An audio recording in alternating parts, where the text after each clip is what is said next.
Past the Neil Haley Show and celebrity interviews live from the Grotto with Greg Hanna. Greg, what's going on, man? How are you? Doing fantastic, Neil. How about yourself? I'm all excited with your new live streaming. It's a lot of fun.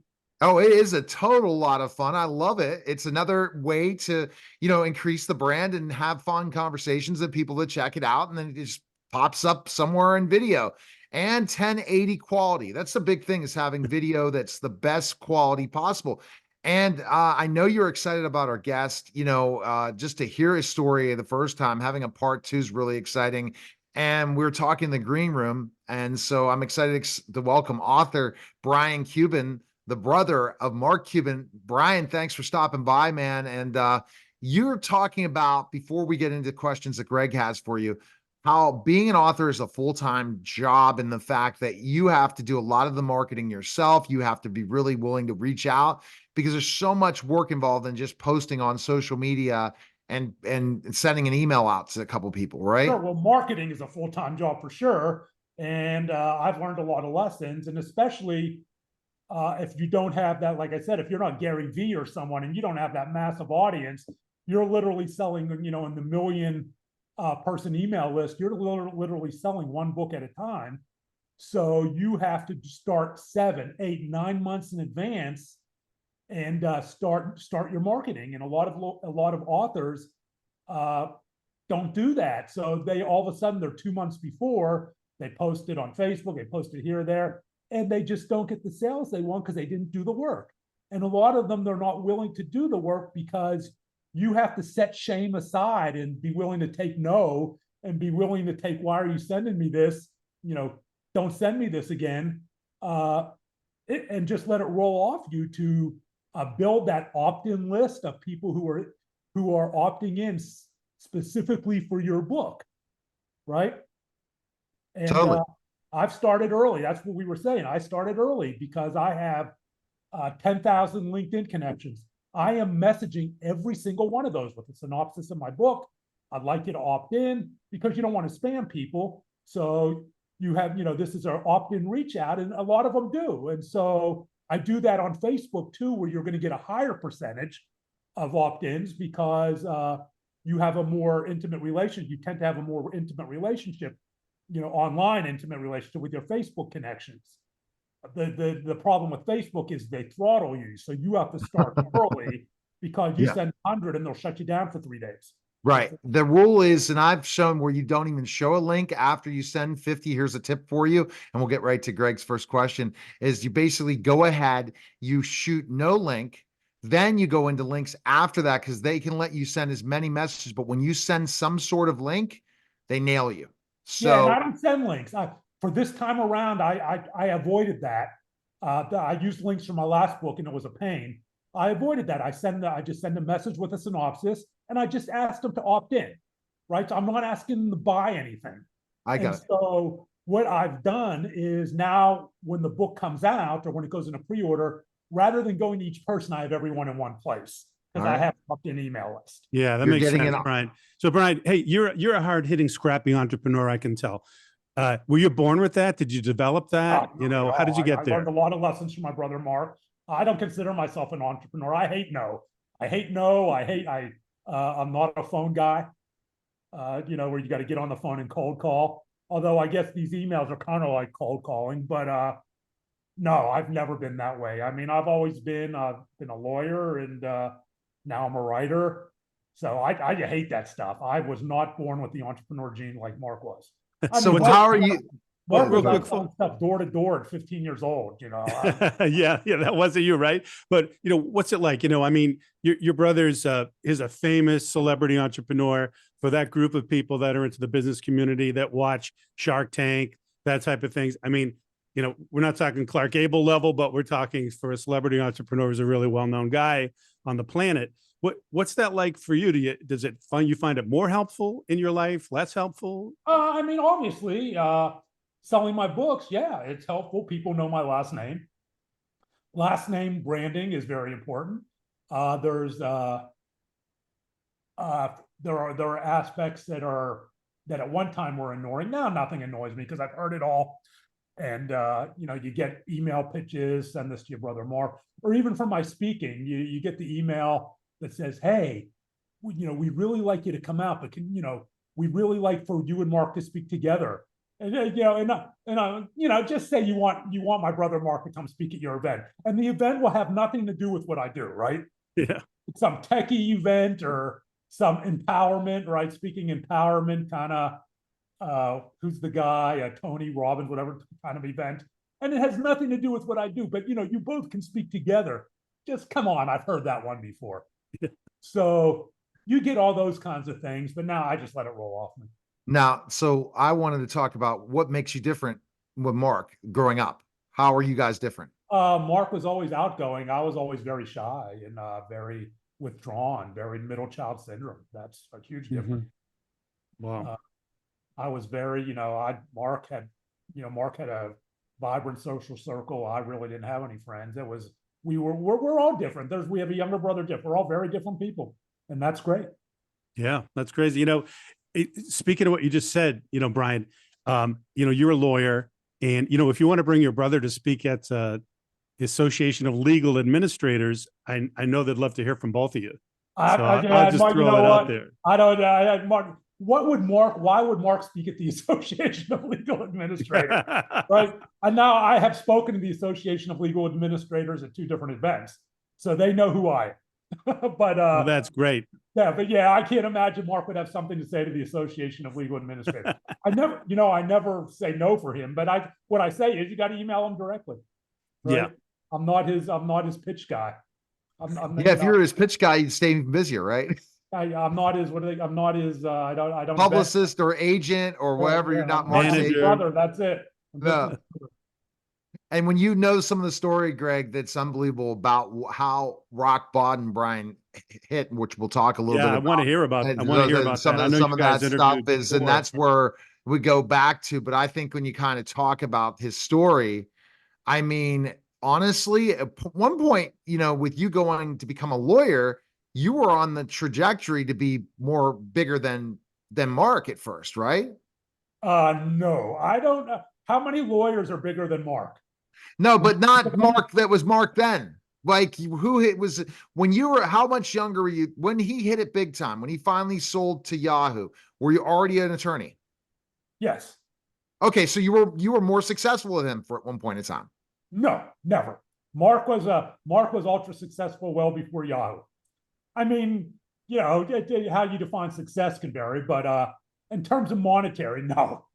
Mark was ultra successful and not a billionaire, but he was very wealthy and did very well before Yahoo. He had a company, we don't want to spend all this on Mark, but yeah. I mean, he sold his first company, Micro Solutions, well before Yahoo, and became a millionaire off that. And he was doing well even before that. So interesting. Okay. All right. Good. Next question. Okay. Yeah. So I would love to have as long as you want to do or as short as you want to do. I didn't have the benefit of being able to speak with you prior as Neil has. I would love to hear your story. And I know people listening right now to this live stream or watching it would love to hear it too. Yeah. Oh, sure. Well, I mean, as many people know, I'm in recovery from cocaine and alcohol addiction, as well as eating disorders. I'll have 17 years in long-term recovery on April 8th. I don't know when you're aware of this, but April 8th of 2024, wow. I'll have 17 years. So I'm very excited about that. And, for me, a much different trajectory than either of my brothers. I mean, I've been to a psychiatric hospital twice. I came close to suicide in 2005. I have 3 failed marriages, all result from drugs and alcohol. One more, I get a free set of steak knives. So I've been arrested. My trajectory, is much different. Nothing you would really associate with success, right? When we talk about success. But for me, everything began back in childhood. You talk about childhood trauma and the body keeps the score. I was a overweight kid, trending towards obese, again, the middle of 3 boys. And Mark was the firstborn, and he, as you might expect, was outgoing, as the firstborns are tendally be those types, selling this door to door, selling that door to door. I remember our local newspapers, there was a printer strike, so both the Pittsburgh Press and the Post-Gazette shut down. he and his buddies drove out to Cleveland, barely old enough to drive, and bought the Cleveland Plain Dealer and bought a bunch of them and drove them back to Pittsburgh and sold them on the street corner in downtown Pittsburgh for twice what they paid. So you kind of knew what he was going to be, right? And he became that and a little bit more. My younger brother, Jeff, was a nationally ranked wrestler, a jock, beer parties, very good looking kid, dates and all the girls, all the things that I associated with love and acceptance, right? That I wanted. I was classic middle child syndrome. I was shy, I was withdrawn, and I internalized anything negative said about me and to me and wore it as who I was, as like a skin tight suit. And I also had a difficult relationship with my mom. And I'll tell you a little bit about this, but I want to make it clear to all of your watchers and listeners that I don't blame my mother for anything I went through. There's a difference between cause and correlation. People can go through difficult things and turn out great, nothing will happen, and other people will go through the exact same things, and you'll have mental health issues later in life. That's why it's correlation and not cause. So there was a lot of fat shaming in my house. As I said earlier, I was a heavy kid. My mom I used to come home from school in a suburb of Pittsburgh, Mount Lebanon, and I would go into the cabinet and I would pull out the can of Chef Boyardee ravioli or beefaroni or SpaghettiOs. Do they still have that? And I would pull those out and I would take that manual can opener and I'd stick the spoon in and eat it. And my mom would just be gobbling it down. And my mom would come in from selling real estate and she would sometimes walk into the kitchen, not all the time, but it happened enough that I remember it vividly. And she would say, Brian, if you keep eating that way, you're going to be a fat pig. Now, these were the things my mother's mother said to her. These were the things I'm sure my grandmother said to my great-grandmother said to my grandmother in some fashion. Fat shaming as families is often passed down generationally. I'm Jewish, come from an Eastern European Jewish family. My grandmother was from Lithuania, very stereotypical Jewish grandmother focused around food, eat.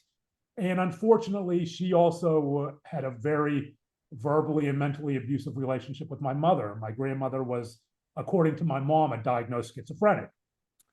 And so they just, my mother grew up to hate my grandmother and was always a back and forth. And my mother developed her own mental health issues at a time when in the 70s, when women, couldn't talk about things. There's a stigma today still, but back then, I mean, you couldn't say a word if you were a woman, if you were a mother, you could risk losing your children.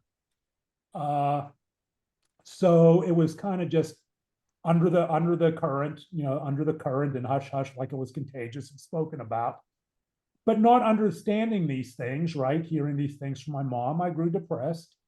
And my mother loved me dearly. She loved me dearly. She loved all of us. And people ask me, well, what about Mark and Jeff? You'd have to ask them. I don't know how they experience these things. I don't speak for them. I don't speak for my brothers. I only speak for how I experienced it. And so I grew, even more depressed. I began to eat more Chef Boyardee, and I grew to be a bigger Brian and got heavier and heavier. And it so often happens as when kids change for what other kids perceive in the negative at school, the bullying started. It happened then and it happens now, although it happens now in a much more insidious way, right? Because you can get bullied over Instagram or Facebook or TikTok or whatever by millions of people you don't know. Back then it was brick and mortar. You knew who was doing it to you. It was right in your face. Going viral meant 15 kids in the lunchroom knew about it. And so it was a much different time, but you're a product of your times. It didn't hurt any less as you experienced it. And, the kids called me a fat pig and you need to go to Sears and get a bra for your man boobs. And I became the sad clown, really, because I didn't want the kids to know how much it hurt me. And I became very self-deprecating. And let me shut off my phone. I don't know why that's. We don't hear that one, so don't worry about that. There. And I'm going to throw my watch over here. So I hung around the popular kids. And in my mind, these kids who were doing the bullying were the popular kids, right? I didn't have Instagram. The popular kids were the kids I saw every day. The kids who were going to the after-school football game, the kids who are going to the concerts together or going to McDonald's and, going to the house parties, the things that I wanted so badly to be invited to, but thought I was too, ugly to ever be included and too much of a reject to ever be included. But I hung around them like on the outside. All of the bullying culminated in what I call the day of the gold pants. Have either of you seen Saturday Night Fever? Oh yeah. So you have Yes. John Travolta, remember, in his skin tight white pants. Well, Mark taught disco, believe it or not. This was 1976, back in when disco was just getting going, and Saturday Night Fever had just hit, and the soundtrack was going platinum.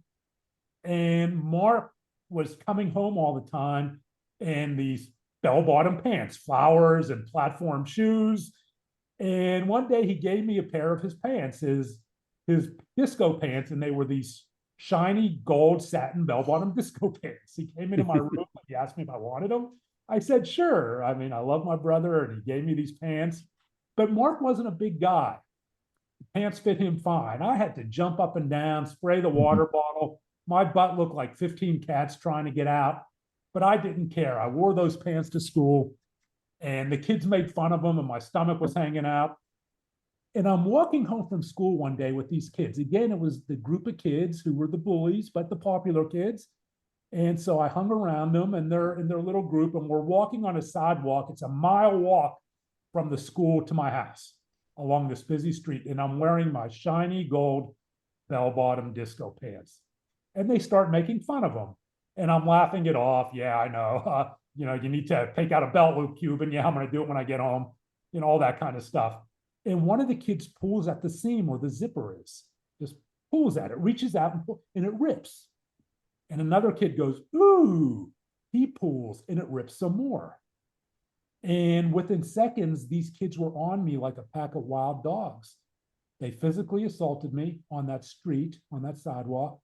They ripped off my pair of shiny gold bell-bottom disco pants that my brother Mark had given me.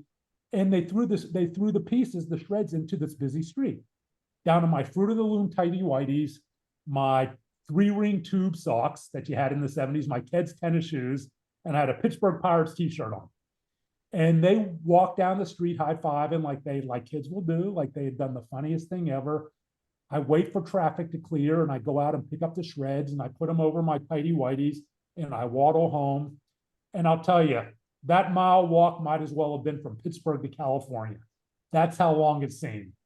And the worst part of it, the absolute worst part of that walk of shame, were the stoplights at these busy intersections, because I had to stand there and wait for the light to clear and traffic to stop, and people are looking at me out their window, and their heads go like this, but no one rolled down their window and asked me if I was okay. And I finally got home, and I walked downstairs into our basement.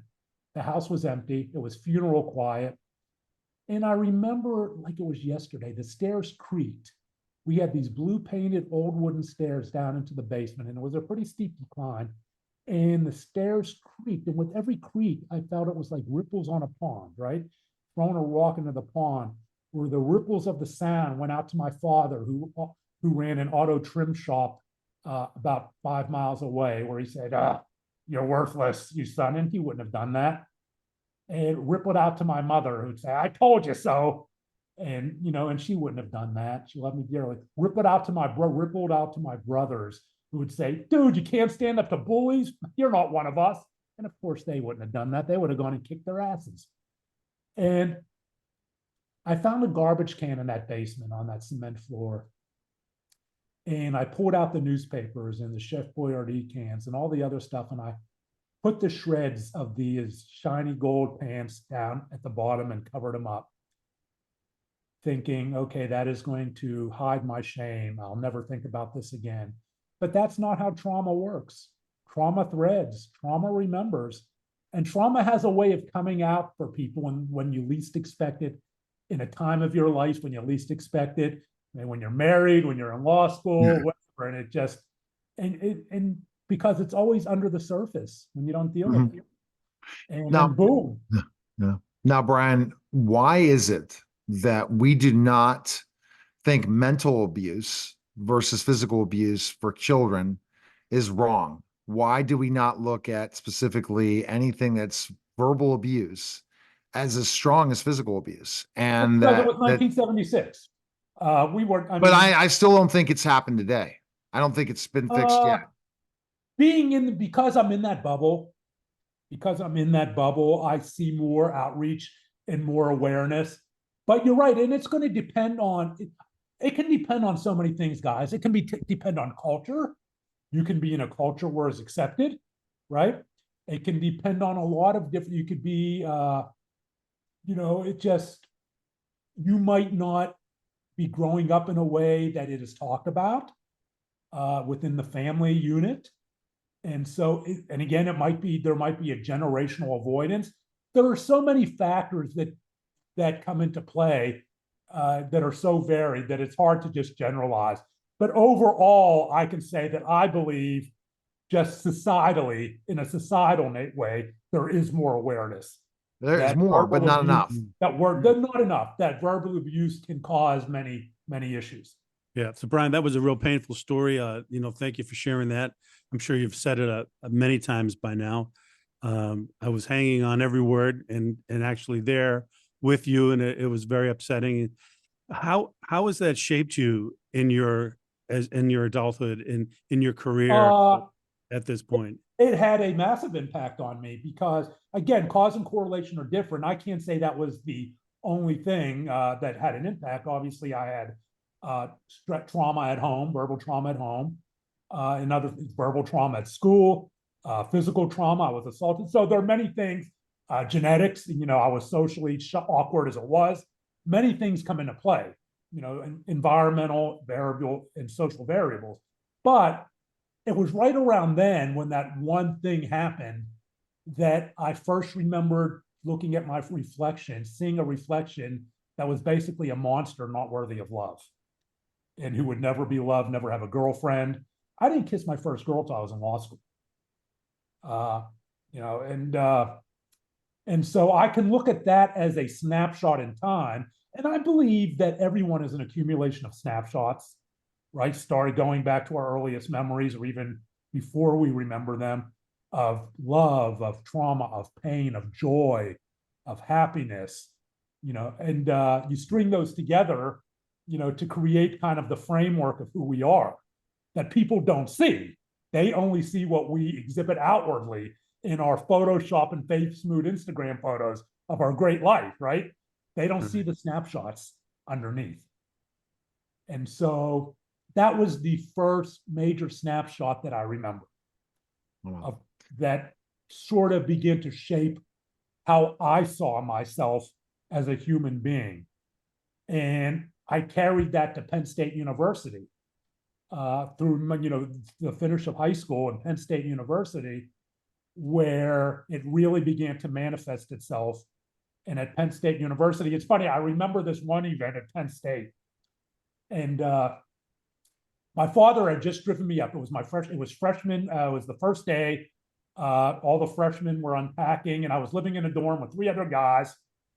And my father's helping me unpack, and I'm in the dorm, and I'm staring out this long rectangular window. And it was this cool fall day in Pennsylvania. The leaves are falling off the trees.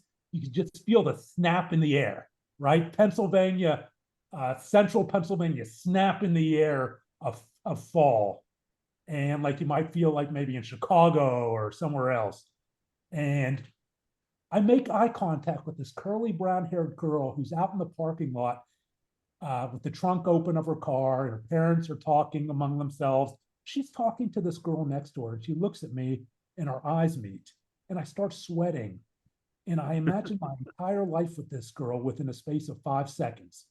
We're going to date, we're going to get married, and we're going to have 2 1/2 children. My life is good now. Everything's good. And I realized in this one sickening moment, I felt it in my stomach. It wasn't a smile, it was a smirk.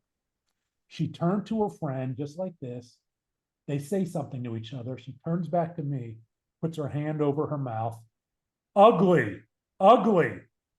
Now, I'm not the first kid to have a nasty thing said to him, right? It happens all the time. Another kid might have said ugly back. Another kid might have flipped her off, shot her, given her the arm salute. Or we all respond based on how we're socially, genetically, and environmentally programmed. And again, it wasn't her fault either, but I remember that snapshot. And I was somebody who already felt ugly. And you know what my response to that was? Mentally, she's right. She's right. That she is absolutely right. How can I not be ugly? How can I not be ugly? What does a now barely 18-year-old have in his mental health tool chest in 1970, going on 78, going on 1979, back in boomer era? What does that young boy have in his tool chest? What do I have control over? What wrench and screwdriver can fix this? Totally. What did I have? My world was out of control. How can I get control? Wow. My control was over food. All I had to do, the only thing I had control over was what I put in my mouth, food, eating, right? I eat to live. Well, I associated eating with bullying. So my path to this girl's acceptance, my path to those bullies' acceptance, my path to my mother's love, although she did love me, was to get skinny. And so I began to restrict my food intake. And at 18 years old in 1979, before anybody was talking about it for men or women, I developed an eating disorder. Before even, do you know who Karen Carpenter was? Yeah. Singer for the beautiful drummer and singer for the Carpenters, beautiful voice, On Top of the World, and many other great songs. She would pass away from complications related to anorexia nervosa in 1983. This was 4 years before that. And hers would bring it into the pre-digital national spotlight and but also cement the stereotype it as a female disorder. Here, I'm a guy, and all I knew is that I would weigh myself obsessively at the school. And every pound that came off, I thought that was a pound towards acceptance. But here's the problem, guys. With every pound that came off, I still looked in the mirror and saw that fat pig monster. Oh, man. Or the classroom mirror, the mall mirror, the car mirror. And so that meant I had to lose more weight and more. But the figure never changed. The delusion, what I saw in my mental delusion never changed. And I eventually transitioned into binging and purging, bulimia. Wow. And every time I binged and purged, I got a feeling of peace, like the next day was going to be okay. But I was engaging in a behavior, again, that I had no name for, I didn't understand, but it gave me this 2 seconds feeling of peace when I engaged in that act. But when the peace went away, in swept the shame of engaging in this weird thing that people just don't do, right? You don't go to the bathroom, the community bathroom, and flush the toilet and throw up so people can't hear it after you binged a meal. And it was shameful. It was shameful because I instinctively knew guys just didn't do that. But I had to because every time I did it, I felt like the next day everything would be okay. Right. And then came the drinking. I started drinking because it wasn't making me feel any better. So I started drinking to so I didn't have to feel it all. And by the time I was 21, going into my sophomore year at Penn State, or into my junior year, I was a full-blown alcoholic. I was drinking every night. I was going to the bars by myself on campus. I turned 21 and I was old enough to drink. So I would go to we have state, the government control, they still control the alcohol in Pennsylvania, right? You have to go what's called a state store. And I would go to the state store and I would buy these little bottles of tequila, and I would go out into the main street and to the alley where all the bars are at Penn State and University Park, and I would swig the tequila so I could get drunk in the hope it would change me into someone different and meet girls and things. But it didn't. It only made me feel worse. And I would go into the bar and get drunker, and I would end up just miserable. And there was this vicious cycle. The closest I ever came at Penn State to any epiphany that I had a problem was walking into a hamburger joint, drunk, of course. And I came across this rack of pamphlets that the 12-step groups put out. And for those who don't know 12-step, for the most well-known one for alcohol is AA, but there are others. There's 12-step for drugs and all kinds. There's even 12-step for eating disorders and all other groups. But it was a rack of pamphlets called the 20 Questions. and it was geared towards college students. Do you black out? Do you miss class? And I'm checking off yes to all these questions. And they give you a number to call. And all I did was I crinkled it up. I threw it in the trash basket, thinking I'm a college student. We all do this. That's as close as I ever came. Closest I ever came. Oh my goodness. And that was the trajectory into my young adulthood into alcoholism. Wow. Brian, let's quickly talk about your first crime novel and then the second, and then Greg has his final question. Okay, yeah, we ran out of time, but that also led to cocaine addiction and 2 trips to a psychiatric hospital, a near suicide attempt, and all kinds of problems.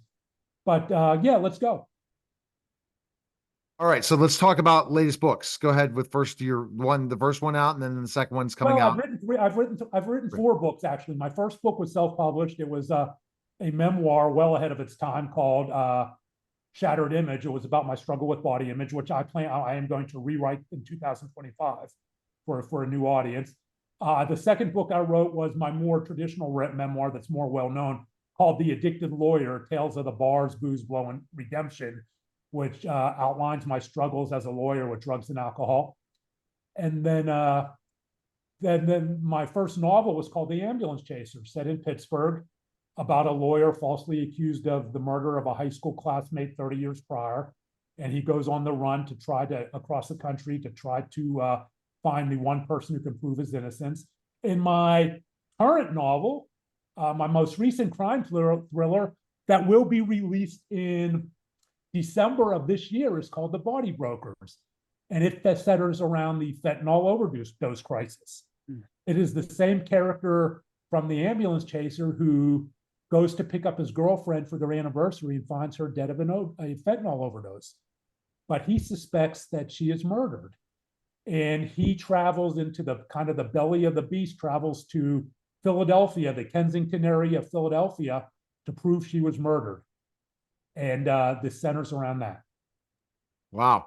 It's a lot of stuff going for you. All right, Greg, I know the final Sounds question. really good. Yeah, okay, go. Yeah. So Brian, I ask every guest this question, and I'm really looking forward to hearing your answer because I'm sure we can all learn quite a bit from your answer. So here we go, Brian. Tell me, what do you feel is the most important thing in life you've ever learned? Take things one moment at a time. Take things one moment at a time, particularly my sobriety. And the other thing that it took me a long time to learn, especially with my last name, is people are going to think you suck. You have to get over it. And you can't, what people think of me is none of my business. And I used to let it bother me. And now it just rolls off. I can't tell you, if I had $1 for every time someone said, you're only selling books or you're only this or that because you're Mark Cuban's brother. Well, yeah, okay. Thank you. Appreciate it. Next. But the thing is, you're putting the effort. He's working hard, Greg, to get to where he wants to go. And I think the thing that you want, and also with your books, is to go out and speak to people about addiction. I speak publicly about addiction. I speak at law firms. I just spoke at a college, High Point University out in North Carolina. I speak yearly.